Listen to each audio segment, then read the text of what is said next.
Fala aí, galera do canal Botafogo Digital, sou Carlos Albuquerque, começando essa quinta-feira, vamos falar aí vários assuntos, começando pelo jogo, do final de semana, sábado, finalmente um jogo num horário decente, 4h30 da tarde, acessível para todo mundo, quem mora no Rio, quem mora, no entorno, em algumas cidades próximas, quem mora até às vezes, em outros estados e pretende assistir, testemunhar essa história sendo escrita pelo Botafogo no Brasileirão 2024. Então é um jogo perfeito, Dá para o cara vir numa caravana, viajar sábado de manhã, chegar a tempo do jogo às 4h30 e depois retornar com calma para sua casa. Por isso, já temos aí um segundo setor do Newton esgotado, já vou falar disso. Antes eu quero falar justamente dessa data FIFA, O Botafogo joga no sábado, e a apresentação dos jogadores, à CBF, ao Dorival Júnior, justamente jogadores da Seleção Brasileira, acontece na segunda, dia 11, tá? Lembrando que os Jogos do Brasil são dia 14 e dia 19, Venezuela e Uruguai. A Venezuela, o Brasil enfrenta lá, no país sul-americano, vizinho ao nosso. Inclusive teremos aí o confronto, quem sabe, de Savarino contra Luiz Henrique e Igor Jesus. Então o Brasil se apresenta lá em Belém, faz o jogo na Venezuela e retorna para Salvador para fazer o jogo com o Uruguai. Qual é a preocupação do torcedor? Inclusive meu pai tem falado comigo, comenta lá no vídeo como que vai ser esse jogo do dia 20, Botafogo e Atlético, na verdade, Atlético Mineiro e Botafogo na Arena MRV, porque é exatamente um dia depois do jogo entre Brasil e Uruguai. Isso vai afetar o Botafogo? Teremos um time misto em campo? A resposta é que talvez aconteça isso, porque todos os jogadores que foram convocados para as eliminatórias sul-americanas vão estar em campo no dia 19, ou pelo menos estarão relacionados, Se vão jogar, depende dos seus treinadores, Então, o próprio Savarino que eu citei na Venezuela, Luiz Henrique e Igor Jesus que eu acabei de citar do Brasil, Thiago Almada da Argentina e Gatito Fernandes no Paraguai, são jogadores América do Sul. O Bastos atua no dia 18, tá? Só que no continente africano, então também é complicado, a gente sabe o desgaste que é uma viagem internacional, Então mesmo ele atuando no dia 18, embarcando, em seguida, enfim, o dia 19 inteiro, para chegar aqui no dia 20, chegar em Belo Horizonte, provavelmente muito desgastado. Então teremos talvez um Botafogo mistão, Claro que isso vai depender do Arthur Jorge, do Departamento de Fisiologia e, claro, também se esses jogadores de fato entrarão em campo pelas suas seleções, Mas é provável, sim, que o Botafogo tenha vários desfalques, que por um lado também é bom, Porque por mais que seja um jogo muito importante na nossa caminhada do Brasileirão, que o Botafogo consiga pelo menos um empate, fora de casa, seria ótimo.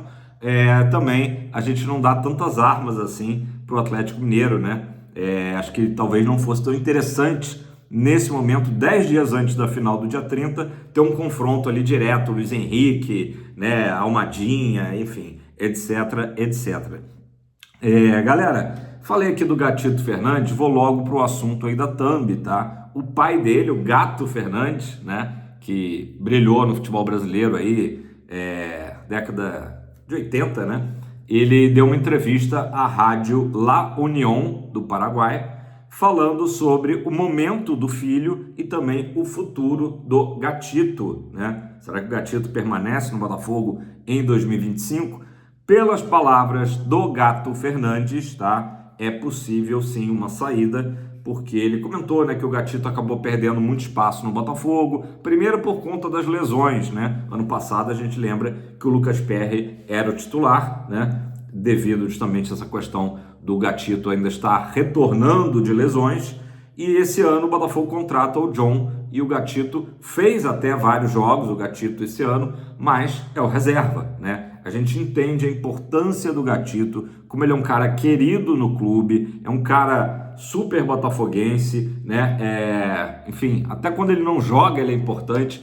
Vide aquela confusão que teve ali no final do jogo com o São Paulo, lá no Morumbi, pela Libertadores, tal, que ele acabou sendo expulso, o Gatito. Então é um cara realmente muito importante no grupo, mas que talvez ainda queira, né, jogar aí os últimos anos de futebol da sua carreira atuando, né, esteja literalmente atuando como titular em alguma equipe. Então o Gato Fernandes falou isso, olha, ano que vem não vejo o meu filho voltando a atuar no Paraguai, apesar dele hoje ser o titular da seleção, né, paraguaia, mas ele tem muito mercado no Brasil. Então essa fala, ele tem mercado no Brasil, deixou aquela pulguinha atrás da orelha, e eu realmente acredito que talvez esse seja um caminho, né? Acho que o Gatito saindo no final do ano, né, com título brasileiro, com título da Libertadores, assim esperamos, vai ter cumprido realmente brilhantemente aí o seu papel, mesmo, repito, não sendo hoje titular do Botafogo, há 2 anos aí praticamente que ele é o reserva da posição, né? Então,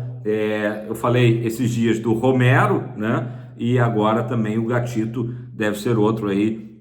O pessoal chama de barca, né? Mas não é nem isso. Eu acho que realmente o Gatito tem todo o direito de buscar uma oportunidade, né? É um goleiro que ainda, se ele não vive, né, o grande momento da sua carreira, como viveu anos atrás, né? Ele, de certa forma, passa por um bom momento por ser titular do seu país novamente, né, da sua seleção, e talvez queira buscar realmente uma titularidade, tá no direito dele. E aí o Botafogo, claro, em 2025, se isso se concretizar, teria que pensar, porque o Raul, ninguém viu o Raul jogando, porque ele não jogou pelo Botafogo desde que chegou, né? Ele está sempre naquela posição de terceiro goleiro. Eventualmente, agora quando o Gatito teve suspenso, tudo bem, era o reserva imediato do John, mas o Raul hoje a gente não sabe como ele tem treinado, né, como ele é visto pelo Arthur Jorge. Então eu até arriscaria dizer que caso o Gatito saia, tá, o Botafogo busque um outro goleiro, a menos que chegue à conclusão que realmente o Raul é um bom reserva para o John, beleza? Então essa é a situação. Quero saber a opinião de vocês, se o Botafogo deveria fazer um esforço para manter o Gatito em 2025 ou, né, deixar realmente que o Gatito encerre a carreira e cumpra os últimos anos, né, de carreira em outro clube, pelo que disse o Gato Fernandes, até do próprio Brasil, beleza? Galera, eu falei aqui do jogo de sábado, 4h30, depois da Leste Superior, que é a primeira ali a ser esgotada, né, com os ingressos mais acessíveis para as torcidas organizadas, tal, ficarem ali na Leste Superior, agora esgotou a Oeste Inferior, tá? Esgotou a Oeste Inferior, lembrando que a Oeste Superior está bloqueada, né? Aquele sistema que o Botafogo tem adotado, deixá-la bloqueada, dependendo ali da demanda. O Botafogo libera também a Oeste Superior, que é dividida ali em A e B, né? Então, por enquanto, 2 setores já esgotados para sábado. Eu acredito, mais uma vez, né, num grande público. A gente teve 32 mil pagantes, né? Enfim, torcedores, melhor dizendo, no jogo contra o Vasco. Era um jogo numa terça-feira, 9h30 da noite. Tudo bem que era um clássico, envolve rivalidade. A torcida do Vasco ali, né, compareceu um número razoável no setor sul do estádio, né? A gente sabe que o Cuiabá não trará torcida, né? Enfim, praticamente, mas é um jogo muito mais acessível do ponto de vista, né, de horário, fim de semana e tudo mais. Galera, falando ainda da tabela, né? Eu falei desse jogo que o Botafogo talvez atue aí com uma equipe mista, né? Lembrando que os reservas do Botafogo, né, são grandes reservas, né? Então é por aí a coisa.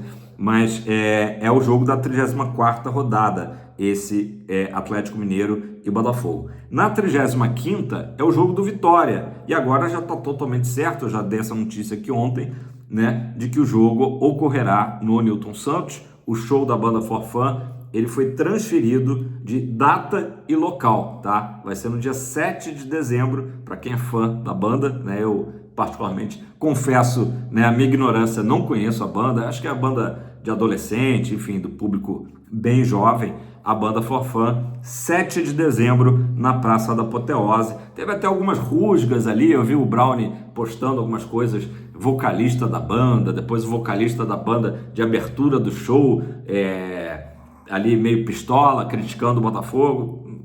Galera, nem perco meu tempo, né? Enfim, então o mais importante é que o Botafogo sentou com a promotora 30E, que é a promotora do show, né? E eles entenderam a situação, claro, né? O Botafogo vai deixar de ganhar uma grana, né? Que obviamente entra nos cofres alvinegros, é importante, mas o Botafogo não cai naquele erro de que aprendemos a lição, né, também da parte técnica, né, um jogo fundamental, de repente um jogo, né, do título, né, o jogo contra o Vitória, e o Botafogo tem que buscar um outro palco, né, um outro estádio, não seria agradável. Então tá tudo resolvido no dia 23 de novembro, tá, antes do jogo Palmeiras, o Botafogo pegando o Vitória em casa no nosso tapetinho. Galera, falar aqui do John Textor, né, o Textor ele sempre aparece de surpresa aí nos jogos, como foi agora na terça-feira, e aí a imprensa aproveita para, né, fazer várias perguntas para ele. Aliás, eu vi agora nos stories dele no Instagram, o Textor tá de bem com a vida demais, né? Ele postando ali, repostou, né, na verdade, essas brincadeiras, não sei se vocês já viram, com certeza viram, né? Faz uma montagem assim, então tem dois caras dançando com a cara, né? Um é com a cara do Textor e o outro com a cara do Arthur Jorge. Os dois ali dançando, aí o Textor escreveu ali, né? Estamos ensaiando aqui, estamos indo bem e tal, brincando o John Textor, que para mim, né? O cara, além de ser tudo que a gente já tem falado aqui nos vídeos, né? Tem desse lado humorístico, né? De um cara de bem com a vida, que, enfim. Eu me identifico muito, eu acho que deixa o ambiente leve, né? Não é aquele dirigente sisudo, carrancudo, não é aquele cartola, né? A gente vê o Textor como um cara, um empresário, né? Um homem de negócios muito bem sucedido, mas também leve e que está curtindo demais, assim como a gente, né?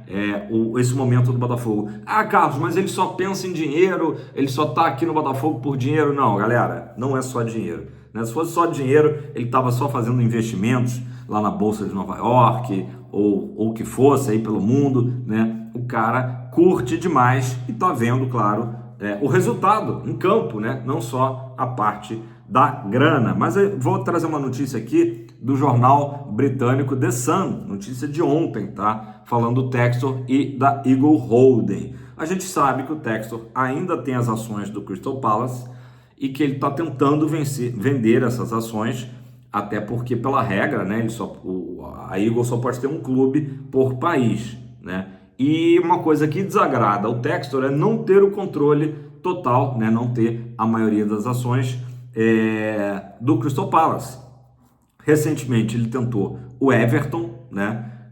O negócio acabou não evoluindo, e agora a notícia do The Sun é um interesse pelo Watford. O Watford que hoje está na segunda divisão lá da Inglaterra, tá? O Watford que aliás, falando aqui do Crystal Palace, o Crystal Palace, tá? As ações que a Eagle possui estão avaliadas em cerca de 230 milhões de libras, tá? O que dá o equivalente a 1,7 bilhão de reais, é muita grana em jogo, tá? Agora sim, falando do Watford. O Watford, ele é gerido pelo empresário Dino Pozzo, tá? Um empresário italiano da mesma holding da Udinese, tá? E ele colocou 10% à venda do Watford. Mas, Carlos, se o Textor quer ter, né, ser acionista majoritário de um clube na Inglaterra, não vai fazer diferença, então ele sair do Crystal Palace e adquirir 10% do Watford. Mas aí que tem uma coisa que a notícia do The Sun trouxe. O empresário, o Dino Pozzo, ele considera a possibilidade, né, de ampliar, tá, essa venda até para totalidade ou quase totalidade das ações do clube inglês, tá? Então a coisa é por aí. Lembrando que primeiro o Textor tem que vender as ações do Crystal Palace, né, para então entrar em qualquer outro clube, seja o Watford, Everton ou qualquer outro clube inglês, tá? De momento, a notícia do The Sun é essa possibilidade aí do Watford entrar para a família Eagle Holding, né? Galera, para finalizar, ontem teve vídeo dos bastidores, né, da Botafogo TV. Eu sou fã, adoro assistir, né? Além de a gente ter visto ali 3 pinturas, né, que foram os gols do Botafogo ontem, Savarino, Luiz Henrique, Júnior Santos, golaços, né? Comenta aí embaixo qual foi o gol mais bonito, né? Do repertório ali variado, né? De golaços.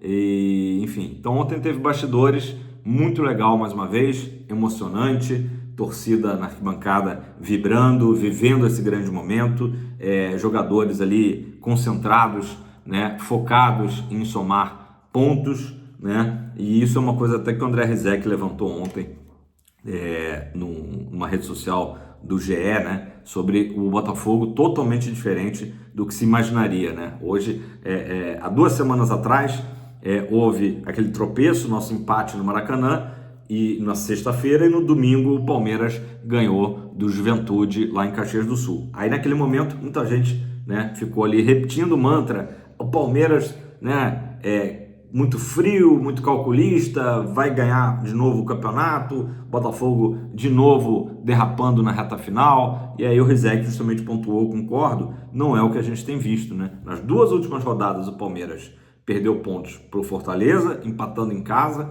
né? E ainda com muita ajuda da arbitragem, diga-se de passagem, e perdeu o clássico para o Corinthians, né? Enquanto que o Botafogo venceu o jogo difícil lá em Bragança Paulista e venceu agora o clássico contra o Vasco. Então tá totalmente subvertido aí esse carimbo que já tinham colocado ali como o Palmeiras uma equipe muito fria psicologicamente, né? E o Botafogo como uma equipe que poderia justamente pecar nesse quesito. Não, a gente tem visto um Botafogo leve, né? Palavras do André Rizek que eu assino embaixo, né? Um Botafogo leve, jogando o melhor futebol do Brasil, sem dúvida alguma, né? E como ele mesmo diz, vai ganhar? A gente não tem bola de cristal, né? Vai ser campeão do Brasileirão? Ainda tem 6 rodadas pela frente. Vai ganhar a final contra o Atlético Mineiro da Libertadores, né? É um jogo só, mas estamos aí muito confiantes, né? E é isso. Acho que realmente o Botafogo vai deixar tudo em campo. É isso que eu tenho visto do time, né? E o Palmeiras, outrora aí tão frio e calculista, com certeza sentindo também o baque aí de ver o Botafogo, né, muito regular e não deixando, né, não perdendo pontos pelo caminho. Empatou com o Criciúma, galera. Nenhuma equipe vai vencer todos os jogos, né? Importante é a recuperação mental do time, né? Em seguida do jogo do Criciúma, veio o 5-0 em cima do Peroll. Então é exatamente isso que a gente está falando. O Botafogo muito focado nos seus objetivos. Beleza? Vai dar 18 minutos, galera. Ótima quinta-feira a todos, né? Estamos vivendo um sonho. Último recado. Abriu ontem, né? Com alguns probleminhas, mas abriu a venda de ingressos lá para o nosso setor, né? O setor centenário do Estádio Márcio Monumental. Então, quem era plano glorioso abriu ontem de 12h às 9h, mas teve umas pausas ali, uns problemas. Tem que fazer biometria, tá? No site, tem que botar a foto ali do documento, enfim, tem todo ali tem que receber o código por e-mail do Camisa 7. Então, tenhamos calma, tranquilidade, tá? E hoje abre para quem é plano alvinegro, né? Amanhã é preto, depois de amanhã plano branco, tá? Então tenhamos calma. Ainda muita gente buscando soluções para ir a Buenos Aires, né? Tem muita gente com a solução, já que avião ficou muito caro, né? Com a solução de viajar internamente no Brasil. Ontem eu vi uma postagem que era viajar até Floripa, por exemplo, e de lá se juntar à torcida de Laguna, né? Que está já com 2 ônibus saindo de Florianópolis, se não me engano, R$850 de Florianópolis até Buenos Aires, né? Ida e volta, naturalmente. Então seria uma opção, né? O cara comprar uma passagem Rio-Floripa, ou então, já se falou também, Rio-Porto Alegre, aí de Porto Alegre mais 20 horas de ônibus até Buenos Aires. Soluções aí sendo criadas a cada dia, né? Eu estou vendo a torcida muito engajada, né? Comenta aí embaixo se você está ainda planejando ir a Buenos Aires, como que você vai, né? Importante é que todo mundo tenha escolhas assertivas, né? Não deixar a emoção tomar conta, né? Primeiro pelo bolso, né? Não dá para fazer extravagâncias, né? Às vezes dá, né? Mas façam com consciência, né? E também, claro, ficarem ligados para não cair em armadilhas, né? Assim, óbvio que numa hora dessa que a torcida está botando a paixão acima de tudo, tem pessoas mal intencionadas né? Então vejam com muita tranquilidade se são excursões, caravanas, né, confiáveis. A galera me manda no direct: Carlos, tal excursão é confiável? É impossível a gente dar um carimbo, né? O que eu digo é, óbvio, olhar bem se são torcidas organizadas do Botafogo que estão por trás da excursão, de fato, né? Checar aí de todas as formas possíveis para não entrar em furada, beleza? O mais importante é todo mundo que está pretendendo ir ao jogo, que vai ao jogo, né, de Buenos Aires, ir com tranquilidade, com paz, com conforto, né, e especialmente segurança, beleza? Tamo junto, deixa seu like, faça seu comentário. Se você não é inscrito, tá esperando o quê? Se inscreva, dá aquela moral. E falando em moral, tem o Pix do canal, que é justamente canal Botafogo Digital, tudo junto, @gmail.com é o nosso Pix. Qualquer colaboração aí é muito bem-vinda. Fogão pra cima, rumo à glória eterna.